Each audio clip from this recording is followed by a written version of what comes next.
Good morning दोस्तों। आज 9 फरवरी 2024 intermediate का ये पेपर का एग्ज़ाम था आज, हिंदी इलेक्टिव का। तो उसका मैं आंसर शीट अभी यूट्यूब में लोड कर रहा हूँ और वेरीफाई कर लीजिएगा। ऑब्जेक्टिव का कुछ सब्जेक्टिव में तो बहुत ज़्यादा है, वो तो नहीं, सब्जेक्टिव आंसर लोड नहीं होगा, बट इसके लिए सिर्फ ऑब्जेक्टिव क्वेश्चन को अपलोड कर रहा हूँ। आप अपना आंसर वेरीफाई कर लीजिए और मिला लीजिए कि इसमें कितना सही होता है। और हर एग्ज़ाम का ऑब्जेक्टिव के लिए 5 बजे रेडी रहिएगा, आपका अपलोड किया जाएगा। ठीक है, आइए हम देखते हैं कौन सा क्वेश्चंस का आंसर क्या होंगे। ठीक है, कम टू द पॉइंट।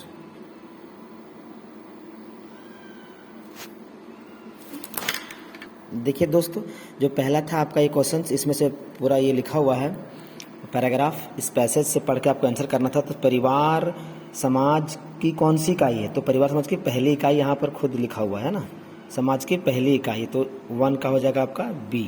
दूसरा क्वेश्चन देखिए, परिवार द्वारा दी गई शिक्षा से हमारे समाज का क्या तय होता है? तो दिशा और दशा दोनों होगा, इसलिए ऑप्शन नंबर डी करेक्ट माना जाएगा। ठीक है, आगे है विद्यालय अपने आप में समाज का कौन सा रूप है? तो छोटा रूप है, ये पैसेज में दिया हुआ है आपका। ठीक है, देखिए पैसेज में विद्यालय अपने आप में एक समाज का छोटा सा रूप है ना, लिखा वहाँ पे। चलिए, बच्चे बच्चियाँ अलग अलग कहाँ से आते हैं? तो बच्चे बच्चियाँ अलग अलग परिवेश से आते हैं। ठीक है, ये ऑप्शन नंबर बी होगा 4 का।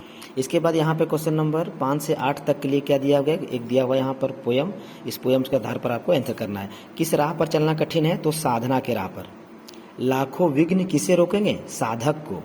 आंसर होगा इसका बी। आंख झपकते से क्या लूट जाएगा? जीवन का धन। देखिए पोयम में लिखा हुआ, पीछे दिखाते हैं आपको। आंख झपकी तो लूटा जीवन का धन, है ना। ये इसके बाद देखेंगे 8वां क्वेश्चन, अपना चलन किसे देखना है? चलने वालों को, ये भी चलने वाले को, 8 का बी। 9 का देखिए, फीचर किस प्रकार की विधा मानी जाती है? तो विषय प्रधान होगा। इसमें बहुत लोग माने हैं पात्र प्रधान, तो ये गलत हो जाएगा, ये आपका विषय प्रधान ही होगा फीचर के। 10वां क्वेश्चन है, निम्न में किसके द्वारा रचनात्मकता को बढ़ाया जा सकता है? तो प्रशिक्षण के द्वारा और शिक्षा के द्वारा। इसमें ऑप्शन नंबर सी आपका दोनों होगा। समाचार पत्र की आत्मा होती है कहाँ पर? संपादकीय पृष्ठ में, स्थानीय प्रथम पृष्ठ और राष्ट्रीय नहीं, संपादकीय पृष्ठ जो संपादक द्वारा होती है। तो ऑप्शन नंबर सी होगा 11 का।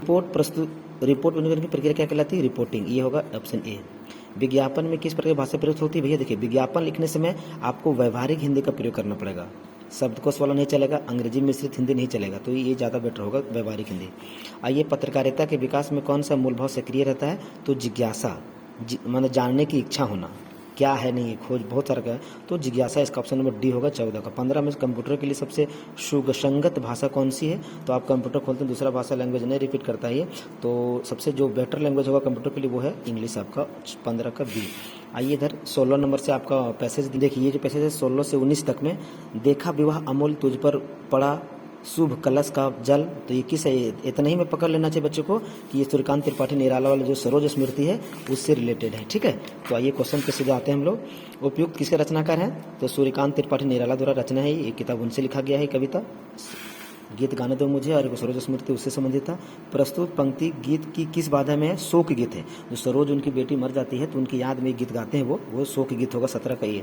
इन पंक्तियों में किसकी सुंदरता का चित्रण किया गया है? तो सरोज का। ठीक है, सुनीता फलना ढकना सब नहीं होगा। किसके स्वप्न थक गए हैं? तो भैया देखिए, उत्साह, प्रसाद, देवसेना और निराला। तो वहाँ निराशा का निराला शायद लिख दिया है, तो मुझे लगता है कि ऑप्शन नंबर डी ज़्यादा अप्रोप्रिएट है। ठीक है, ये आइए 20 नंबर में है, निराला किस बात के कवि हैं? तो ये 100% छायावाद कवि है, इसमें कोड डॉट की बात नहीं है। विष्णु खरे का जन्म, विष्णु खरे का जन्म आज 9 फरवरी, विष्णु खरे का जन्मदिन आज है, उनसे संबंधित क्वेश्चन पूछा गया है। विष्णु खरे 9 फरवरी 1940। ठीक है, उसके बाद रामचरितमानस किसकी रचना है? तो रामचरितमानस तुलसीदास की रचना है, ऑप्शन नंबर बी। घनानंद किसे प्रेम पत्र लिखते हैं? घनानंद जो थे, एक कहा जाता है सुजान नाम की सुस्त्री थी, जब ये मुगल दरबार में रहते थे घनानंद कवि, उस समय तो इनका बहुत लगाव था सुजान नाम की स्त्री से, इसलिए ऑप्शन नंबर सी सही माना जाएगा। लता प्रतान शब्द का क्या अर्थ है? लता प्रतान दैट मीन्स लता का फैलाव या जमीन पर रह के फैलना ही लता प्रतान कहलाता है, तो ऑप्शन बी सही होगा। संवदिया, ये जो संवदिया चैप्टर है, वो संवदिया का नाम उसमें था Hargovind, option number D. Phanishwar Nath Renu किस विचारधारा के लेखक है? तो ये क्वेश्चन में थोड़ा कन्फ्यूजन वाला बात है, ये प्रगतिशील नहीं है, छायावाद नहीं है और प्रयोगवाद तो नहीं है, तो इसलिए ऑप्शन नंबर डी की ओर हम जा सकते हैं। ऑप्शन नंबर डी सही माना जा सकता है। आरोहण पाठ में कौन सी नदी का जिक्र किया गया है? तो वो है सुपीन नदी, जहाँ पर महीप था और कौन कौन पात्र था उसमें, तो सुपीन नदी वहाँ पर जिक्र किया गया है। सूरदास की झोपड़ी किस उपन्यास से लिया गया है? तो रंगभूमि से लिया गया है ये, ठीक है। रंगभूमि उपन्यास जो है उनसे लिया गया है, मुंशी प्रेमचंद के। 29वां नंबर, मौन सत्याग्रह क्या क्या अर्थ है? तो मौन सत्याग्रह मतलब चुपचाप बिना कुछ कहे आंदोलन करना, मौन सत्याग्रह का। तोड़ फोड़ नहीं करना, हंगामा हिंसा ये सब तो नहीं है, सत्याग्रह में सब होता ही नहीं है। विश्वकुमार की माटी के लेखक कौन है भैया? तो विश्वनाथ त्रिपाठी जी ही हैं। चलिए ये सभी कहोगे, एक बार आप सभी आंसर का स्क्रीनशॉट लेना चाहते हैं तो देखिए ये रहा स्क्रीनशॉट, आप एक बार ले लीजिए और अपना आंसर वेरीफाई कर। और उसी प्रकार अगले आंसर शीट के लिए बने रहिएगा। तब तक के लिए goodbye, all the best.